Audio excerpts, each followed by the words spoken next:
कड़ी बनने का काम किया है।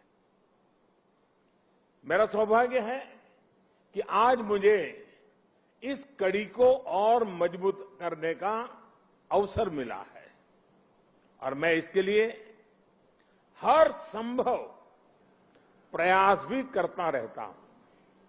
साथियों, हमारे गुरुओं ने हमें साहस और सेवा की सीख दी है। दुनिया के अलग अलग हिस्सों में बिना किसी संसाधन के हमारे भारत के लोग गए और अपने श्रम से सफलता के मुकाम हासिल किए। यही स्पिरिट आज नए भारत की स्पिरिट बन गई है। नया भारत नए आयामों को छू रहा है, पूरी दुनिया पर अपनी छाप छोड़ रहा है। कोरोना महामारी का एक कालखंड इसका सबसे बड़ा उदाहरण है। महामारी की शुरुआत में पुरानी सोच वाले लोग भारत को लेकर चिंताएं जाहिर कर रहे थे। हर कोई कुछ न कुछ कहता रहता था, लेकिन अब लोग भारत का उदाहरण देकर के दुनिया को बताते हैं कि देखिए भारत ने ऐसा किया है। पहले कहा जा रहा था कि भारत की इतनी बड़ी आबादी, भारत को कहां से वैक्सीन मिलेगी, कैसे लोगों का जीवन बचेगा। लेकिन आज भारत वैक्सीन का सबसे बड़ा सुरक्षा कवच तैयार करने वाला देश बनकर के आज उभरा है। श्री अकाल करोड़ों वैक्सीन डोज हमारे देश में लगाई चुकी है। आपको भी सुनकर गर्व होगा कि इसमें भी 99% वैक्सीनेशन हमारी अपनी मेड इन इंडिया वैक्सीनेशन से हुआ है। इसी कालखंड में हम दुनिया के सबसे बड़े स्टार्टअप इकोसिस्टम में से एक बनकर के उभरे हैं। हमारे यूनिकॉर्न्स की संख्या लगातार बढ़ रही है। भारत का ये बढ़ता हुआ कद, ये बढ़ती हुई साख, इससे सबसे ज्यादा किसी का सर ऊंचा होता है तो वो हमारे डायस्पोरा का है। क्योंकि जब देश का सम्मान बढ़ता है तो लाखों करोड़ों भारतीय मूल के लोगों का भी उतना ही सम्मान बढ़ जाता है। उनके प्रति दुनिया का नजरिया बदल जाता है। इस सम्मान के साथ नए अवसर भी आते हैं, नई भागीदारियां भी आती हैं और सुरक्षा की भावना भी मजबूत होती है। हमारे भारतीय डायस्पोरा को तो मैं हमेशा भारत का राष्ट्रदूत मानता रहा हूं। सरकार जो भेजती है वो तो राजदूत है, लेकिन आप जो है राष्ट्रदूत है। आप सभी भारत से बाहर मां भारती की बुलंद आवाज है, बुलंद पहचान है। भारत की प्रगति देखकर आपका भी सीना चौड़ा होता है, आपका भी सिर गर्व से ऊंचा होता है। परदेश में रहते हुए आप अपने देश की भी चिंता करते हैं, इसलिए विदेश में रहते हुए भारत की सफलता को आगे बढ़ाने में, भारत की छवि को और मजबूत करने में भी आपकी बहुत बड़ी भूमिका है।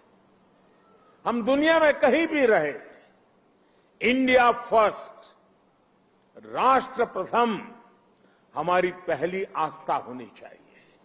साथियों, हमारे सभी 10 गुरुओं ने राष्ट्र को सबसे ऊपर रखकर भारत को एक सूत्र में पिरोया था। गुरु नानक देव जी ने पूरे राष्ट्र की चेतना को जगाया था, पूरे राष्ट्र को अंधकार से निकालकर प्रकाश की राह दिखाई थी। हमारे गुरुओं ने पूरब से पश्चिम, उत्तर से दक्षिण पूरे भारत की यात्राएं की।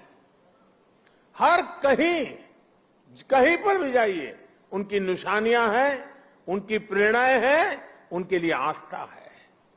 पंजाब में गुरुद्वारा हरमंदिर साहिब जी से लेकर उत्तराखंड में गुरुद्वारा हेमकुंड साहब तक, महाराष्ट्र में गुरुद्वारा हुजूर साहिब से लेकर हिमाचल में गुरुद्वारा पांटा साहब तक, बिहार में तख्त श्री पटना साहब से लेकर गुजरात के कच्छ से गुरुद्वारा लखपत सिंह साहब तक हमारे गुरुओं ने लोगों को प्रेरणा दी, अपनी चरण रथ से इस भूमि को पवित्र किया।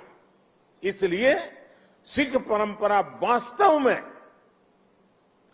एक भारत श्रेष्ठ भारत की जीवंत परंपरा है।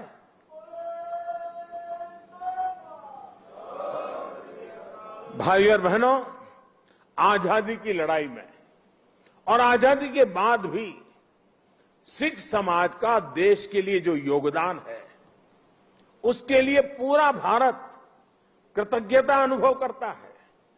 महाराजा रणजीत सिंह का योगदान हो, अंग्रेजों के खिलाफ लड़ाई हो या जलियांवाला बाग हो, इनके बिना न भारत का इतिहास पूरा होता है, न हिंदुस्तान पूरा होता है।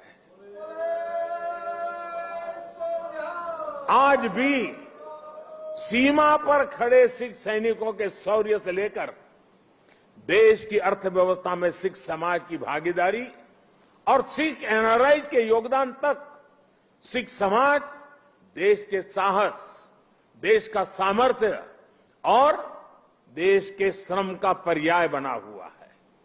साथियों, आजादी का अमृत महोत्सव हमारे स्वतंत्रता संग्राम के साथ साथ हमारी संस्कृति और विरासत को सेलिब्रेट करने का भी अवसर है, क्योंकि आजादी के लिए भारत का संघर्ष केवल एक सीमित कालखंड की घटना नहीं है। इसके पीछे हजारों साल की चेतना और आदर्श जुड़ी थी। इसके पीछे आध्यात्मिक मूल्य और कितने ही तप त्याग जुड़े हुए थे। इसलिए आज देश जब एक तरफ आजादी का अमृत महोत्सव मनाता है, तो साथ ही लाल किले पर गुरु तेग बहादुर जी का 400वां प्रकाश पर्व भी मनाता है। श्री अकाल। गुरु तेग बहादुर जी के 400वें प्रकाश पर्व के पहले हमने गुरु नानक देव जी का 550वां प्रकाश पर्व भी पूरी श्रद्धा के साथ देश विदेश में मनाया था। गुरु गोविंद सिंह जी के 350वें प्रकाश पर्व का सौभाग्य भी हमें ही मिला था। साथियों, इसके साथ ही इसी कालखंड में करतारपुर साहिब कॉरिडोर का निर्माण भी हुआ। आज लाखों श्रद्धालुओं को वहां शीश नवाने का सौभाग्य मिल रहा है। लंगर को टैक्स फ्री करने से लेकर हरमिंदर साहब को एफसीआरए की अनुमति तक, गुरुद्वारों के आसपास स्वच्छता बढ़ाने के लेकर उन्हें बेहतर इंफ्रास्ट्रक्चर से जोड़ने तक देश आज हर संभव प्रयास कर रहा है। और मैं सतनाम जी का आभार व्यक्त करता हूं। उन्होंने जिस प्रकार से वीडियो को संकलित करके दिखाया, पता चल सकता है कि पूरी श्रद्धा के साथ हर क्षेत्र में किस प्रकार से काम हुआ है। आप लोगों से समय समय पर जो सुझाव मिलते हैं, आज भी काफी सुझाव मेरे पास आपने दिए हैं। मेरा प्रयास रहता है कि उनके आधार पर देश सेवा के रास्ते पर आगे बढ़ता रहे।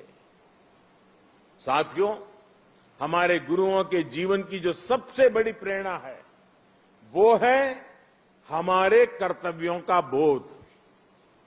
आजादी के अमृत काल में देश भी आज कर्तव्यों को प्राथमिकता देने की बात कर रहा है। सबका साथ, सबका विकास, सबका विश्वास और सबका प्रयास, यही मंत्र हम सबको भारत के उज्जवल भविष्य को सुनिश्चित करता है। एक कर्तव्य केवल हमारे वर्तमान के लिए नहीं है, ये हमारे और हमारे देश के भविष्य के लिए भी है। ये हमारी आने वाली पीढ़ियों के लिए भी